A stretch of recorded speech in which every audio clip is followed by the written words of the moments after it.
All right, what's up, team? We are live on YouTube right now. Make these videos for YouTube, so may as well go live on YouTube occasionally. Want to talk about this one today, which is, is it okay to rent? Some people feel bad about renting. Some people get sick of renting, and rightfully so. It is something where you have no benefits. Your only benefit when you rent is flexibility, basically. But you don't have that much flexibility. You're in a contract, you have a deposit in. So it's not that flexible, but you for sure don't get the three main benefits of owning real estate, which is, equity, the potential for appreciation, principal pay down, and tax advantages. You don't get any of those things. So you have a zero in each one of those columns. So, for the last 10 years in San Diego County, it has cost a lot of money to wait. And so people who have rented have gotten bad taste in their mouth, and that's a shame. There are situations, there are scenarios when it is okay to rent. And I'm going to kind of outline those, go through those with you. I'll show you what mortgage rates looks like today. I also created a graph. I'll pull that up today too. I went and got the data. It was hard to find the data on San Diego rents. It was easy to find the data. It was hard to find a graph, so I had to make a graph is basically what I did. I made a graph, and then I just screenshotted it so that we could take a look at it. And you can see basically what rental rates have done. And ultimately, the big real estate strategy item around owning real estate is that it's technically a hedge, and you're hedging against this. So I'll show you that. I'll mark that up. We'll go through it. A couple of quick things. Let's take a look at this. So, just looking, let's look at stocks. Hey, we've got here's the last 5 days. We're down. We had a 4-day losing streak for the S&P. And then today was an up day. So it's like 4 days down, 1 day up. A lot of, the headlines are very pessimistic. Coronavirus death toll, hits 200,000. People are saying, quote, just the tip of the iceberg. You're starting to see a lot of these things. Hey, the expectations that stocks will go down. They never say stocks are going to go down, the stocks go down. That's just like not how it works. So here, let me scroll this up a little bit. So that just isn't how it really works. A lot of times that's a setup, and it's the big boys trying to get you out. Like we saw, so there was recently some insider buying. Kramer actually said something hilarious on his show recently where he was like, there's a CEO who's buying shares of his own stock. So you want to sell your shares? Here, Mr. Chairman, let me sell you my shares. That's obviously stupid. So there's certain stocks that are just doing really, really well right now. And I'm actually really taking a hard look at some of these, like the growth potential, for example, with Amazon, with Tesla. There's some of these stocks where the growth potential is so magnificent that you really have to take a look at them, even at these levels. And there's a lot of tech stocks that are going to continue to do really well. So we've got tech going for us. What does this have to do with renting, Derrick? Okay, I'm setting the stage for explaining to you, when is it okay to rent? First of all, if you can't buy, let's start there. Before we look at mortgage rates, let's talk about this. If you cannot buy, obviously, but here's the thing. A lot of times people will try to buy, they'll have their credit pooled, or they'll ask someone, like, how much do I need for down payment? Okay, I don't have that much. And then they just say, well, I can't buy. And this is that rich dad, poor dad mentality, right? It's, I can't versus how can I? And so when it comes to homeownership strategy and real estate, you have to have some sort of strategy. Even if your credit's terrible, I pulled a credit report today that was in the 4s. It's been a long time since I've done that. This person just had no idea. They went out on a limb. And so I have to really work hard to make sure that they aren't completely and totally discouraged by that and think, well, we'll never be able to buy. My credit's in the 4s at a 492 score. I can never buy. So if you can't buy, then obviously it's okay to rent because you don't have much choice. But you must work towards how can I. So it's okay to be renting because you cannot buy right now. So these are the times that it's okay and the reasons that it's okay to be renting. I'm going to give you these. I'm going to lay them all out. But you must be working towards it, which means you must be working on your credit score. Hire a professional company. There's a great company here in San Diego called B Squared Credit. You can, or you can actually utilize them all across the country. But give them a call. They can help you, with your credit, getting your credit scores in place if that's the issue. If you have income issues, okay, hey, maybe you're self-employed, you're not calculating a lot of income on your taxes as you shouldn't. Start working on, hey, we're going to spend 2 years building up our income on our tax returns so we can be in a position. Make sure you have a plan. You don't want to be stuck in the I can't buy category for very long because it just limits your options and it leaves you flapping in the wind. And believe me, you don't want to be flapping into the wind of this market, because I think real estate prices in San Diego are going to keep going much, much higher. And the real shock is going to come 5 or 6 years from now when people go, what the hell happened? How did prices double? And I'm going to show you in a second how rents have doubled in the past 10 years. What makes you think real estate prices won't do the same thing? Obviously. So that's something that we're going to look at today. So making sure that you have a home ownership strategy. Hey, we may not be able to buy right now, but we have plans to buy. We will be buying. Because remember, if you don't do anything else, if you're able to do nothing else to save for your retirement other than to buy a house, make the payments, and pay it off, you're going to be okay. So this is retirement goal number one. And it's number one, it's the highest priority, is to own a home free and clear. Because that's going to set you up with options. You're going to have options, especially if you can buy a house and have it free and clear here in California, because prices in California are always going to be more expensive somewhere else. So if you have a free and clear home here, you'll always be able to sell your free and clear home in California and go buy 5 houses in Florida. You're always going to be able to do that. So it's setting yourself up for options, safety, and security in your retirement. Also, potential legacy. Hey, let's say you do really well. You got a paid off house. You can leave it to your kids. They can live there. They can sell it and make money from it. Whatever. They can rent it out. There's so many things that can happen. So we have to have a homeownership strategy. If you're going to rent, if you're renting, and let's say you're renting for a reason that you can't quite justify. Because I talk to people every day who've been renting for 7 years, 11 years, 12 years. We've been in the same house for 8 years renting. But it happens all the time. Why? Because we're routine. It's easy. Hey, honey, the lease agreement has come around again. It's due. Should we just renew it? We're busy. We got all kinds of things going on. Kids running around. Yeah, just renew it. We'll worry about it next year. This happens all the time. So, we have to have some sort of plan. We have to have a strategy. We have to have a game plan that we're working around, so we know. We have to have someone to hold us accountable. Someone who's checking in on us going, hey, how are we doing with the plan? And for a lot of people, I'm that guy, and I'm fine being that guy. A lot of people need that guy.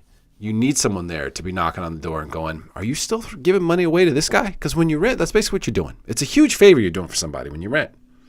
For people like myself and who invest in different types of rental and commercial real estate, we really appreciate it.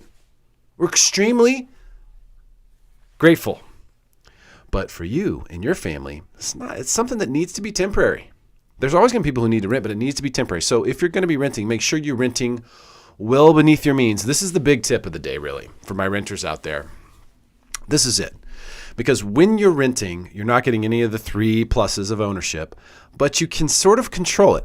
So if you could afford $3,500 a month, but you're renting for $2,500 a month, and you take $1,000 a month and you put it in your savings account, and let's call that your equity fund.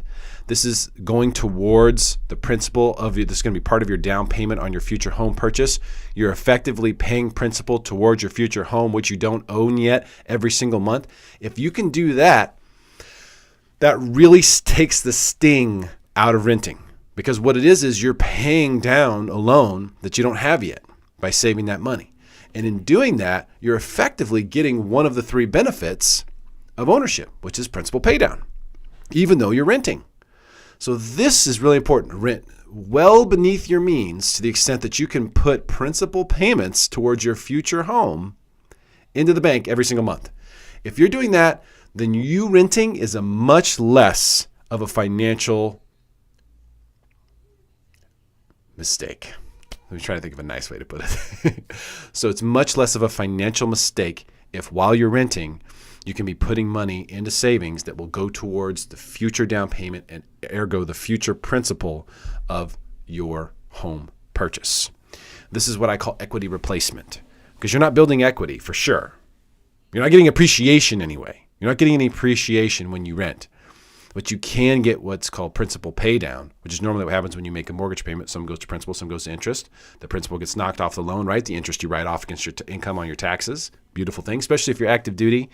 Oh my goodness, they give you BAH, they give you tax-free money, and they pay you very little gross income W-2. You get to take all that tax-free money, pay a mortgage with it. The majority of that you get to write off against your taxable income. It's the best tax hack of all time. The best tax hack that there will ever be. And it's right there for everyone who's active duty getting BAH to buy a home with. and get 100% VA loan with the lowest rates in the marketplace, which is obviously my specialty.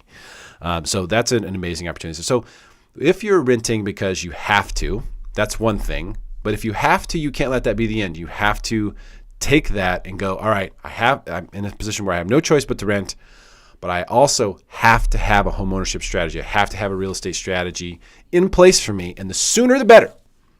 Really, the sooner the better when it comes to real estate. Because if you look at it, hey, I'm going to get a 30-year loan, then that means from the day you start, you got 30 years to pay it off. Okay, and if you can make acceleration on the payments, then it's great. You can pay it off in 25 years or 20 years, tremendous. But that's going to be the same regardless of whether you do it today or tomorrow. So either way, every year you wait is another year that you have to work. Think about it that way. And if you think about it from a retirement strategy standpoint, from a long-term standpoint, which is how real estate should always be. Dude, I'll tell you what I did today. My uncle is one of the best real estate agents in the St. Louis area. And he's tried to retire multiple times, but his phone won't stop ringing.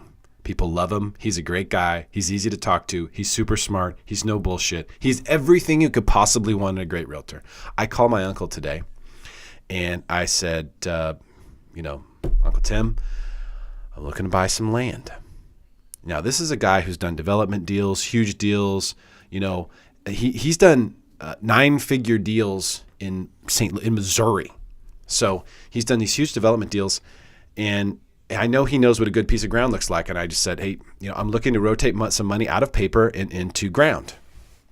And he knew exactly. He and I are so connected. I barely had to even explain. He said, I'm doing the exact same thing. I said, your aunt and I are looking for the exact same thing. We're looking for a good piece of land that's going to be worth a lot of money in 20 to 30 years. And something we can pass on to grandkids. They have a brand new grandchild, their first one. And so I said, we're looking for the same thing. We want to buy a piece of ground that's got a lot of long-term alternative. We're rotating paper. When I say paper, I'm talking about stocks and bonds. We're rotating out of paper and into ground. And so we were like on the exact same wavelength. Now I've got him bird dogging for me, which is what a really good realtor will do for you is they will bird dog. They will be on the hunt for you. They will have you in mind. They will be looking when they see and hear of deals or they see stuff pop up. They will let you know about it.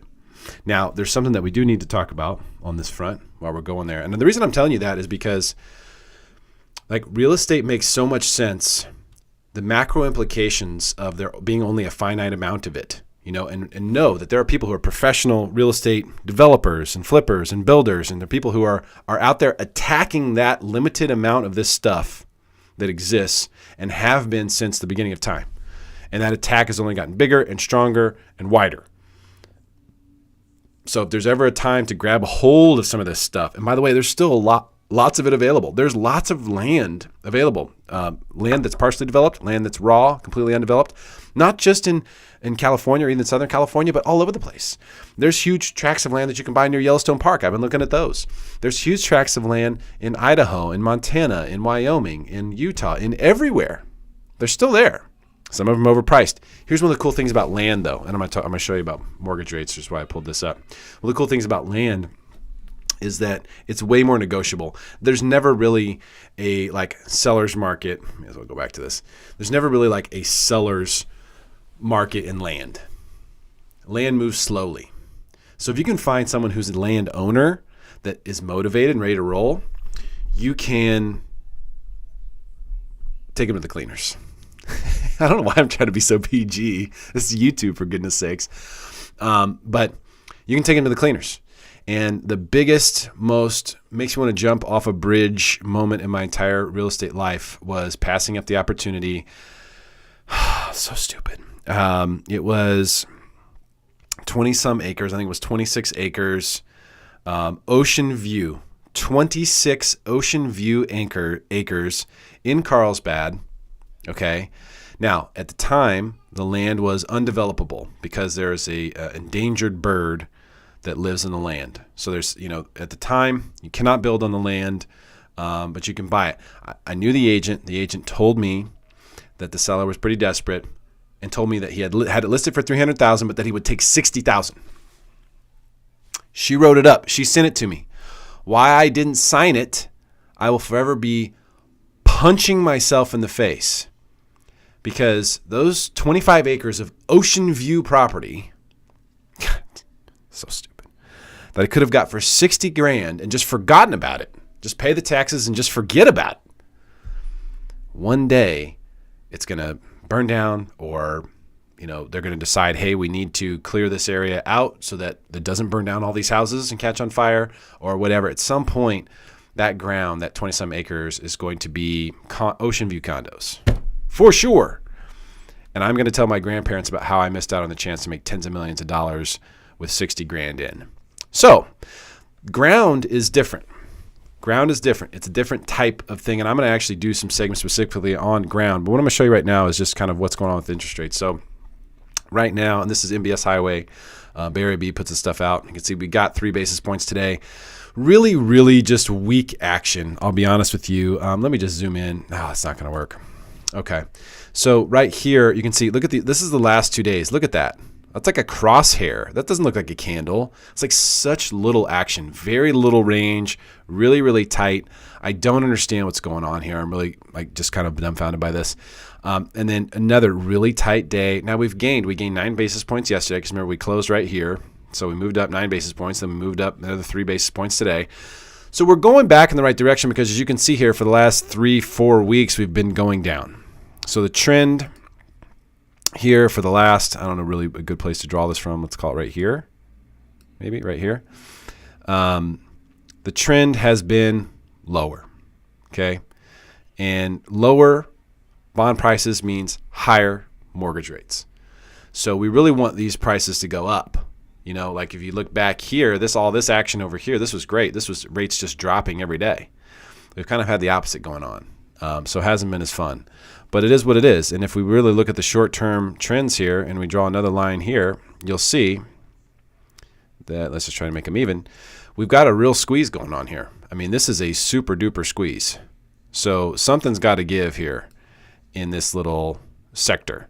And we're either likely to break up and go higher here, and I think that's totally possible and very likely. I think that's what it's got to be. But we could break out lower too. And remember, lower bond prices means higher mortgage rates. So we really want to go higher from here, but this is really getting boxed in, and that's why you're starting to see a lot of people, a lot of buyers and sellers who are buyers and sellers and traders of bonds, they're not getting in. They're just staying on the sidelines because their orders are all placed up here and down here. They're actually placing orders down here to sell. If it gets down to these levels, they'll sell and ride the wave lower. And they're putting orders up here to buy, and they'll buy it right here and ride the wave higher. So it's called a bracket trade.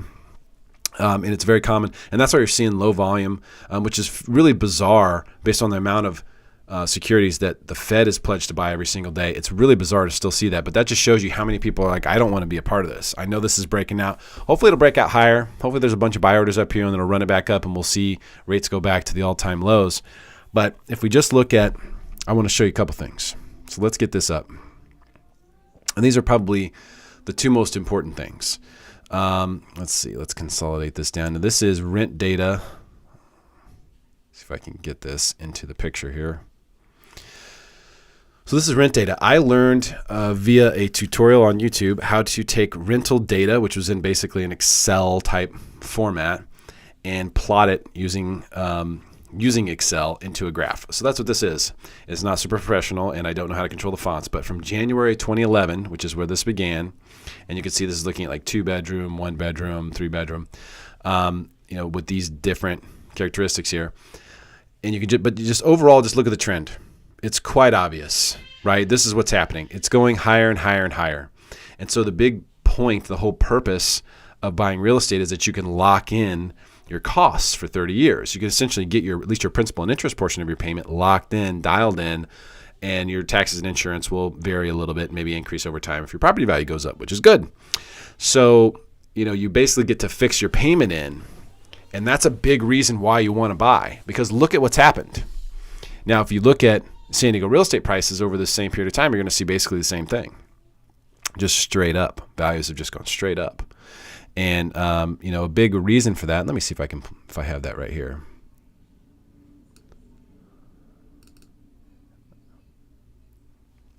Yeah, so this just goes through November of 2019, so towards the end of last year. So we're almost a year out from that. But you can see this is home values, and this rental graph starts right here, January 2019. or January 2011, sorry, right here. So from right here, that's home values. So you can see, they basically have trended up in the entire time the same way that rents have. So if you've rented this entire time, it's been a real bugger. I mean, that has really been a financial negative for you. And that's unfortunate. But having a homeownership strategy in place, making sure that you don't make a habit out of renting. So let me recap the big takeaways here. If you can't buy, you must have a plan. If you're renting because I can't buy, you must have a plan to fix your credit and to get your income in a position. This is something I'll help you with. Homeownership strategies, what we call it. You have to have a plan, something that you're working towards, something that I can follow up with you every month and go, how are things going? And I'm going to call because I want to make sure that you and your family have a safe and secure retirement. That's what everybody wants, and real estate's the way to get there. All right. Now, can you make a lot of money in real estate? Yes, but it should be as much of a shield as it is a sword. It should protect you and your family. It should protect you, particularly from having to work your fingers off, to grind your fingers off until the end of your days. So always rent, if you're going to be renting, well beneath your means. So this means not just to make you uncomfortable so that you want to, because if you go and you rent a big house and you're happy, with it, you might get stuck there for years. And that's the last thing you want to do. So make sure you rent well beneath your means so that you can do equity replacement and put money aside into your savings account every single month, which is going to go towards your down payment and your future principal pay down of the home that you're going to buy that you don't even know which one it is yet, but you can still pay the principal down on that home that you don't even know what it is yet. That's the key. Do not get comfy renting. You've got to look at yourself on this one. You've got to look in the mirror on this. This is super crucial. Too many people get stuck there. So if you're going to get stuck doing something, don't get stuck renting a house. Be stuck in a house that you paid too much for or something like that. Be stuck there. We're actually getting some benefit. If you're going to be stuck anywhere, if you're worried about a worst case scenario, listen, I can play the what if game all day. But if you want to know what I'm doing right now, I'm looking at ground. I'm rotating money out of stocks, bonds, paper, and I'm looking to put it in the ground. And, if you've got good real estate investments out there, if you own your own home, always the first step is to own your own home. You got to do that first. So own your own home, and then you can look at other things, investment property, ground, long-term investments. There's places right now where you can buy, acres and acres of land for $50,000, $60,000. In the long run, that land is going to be valuable almost no matter where it is, but especially I think if it's got a self-sustaining circumstance. If you can buy 20 acres in the middle of who cares where, but you've got, streams and water sources, and you've got, food sources there, natural food sources, whether it's fruit trees or whether it's game, whatever, a self-sustaining piece of land, that is the gold of the future. That is the gold of the future. In fact, I bet you'll be able to buy futures contracts on stuff like that one of these days, because that will be the thing that there isn't much of, and that will be the thing that will be in demand. So that's it. I'm going to wrap it up. Share this video. Let's help make your friends smarter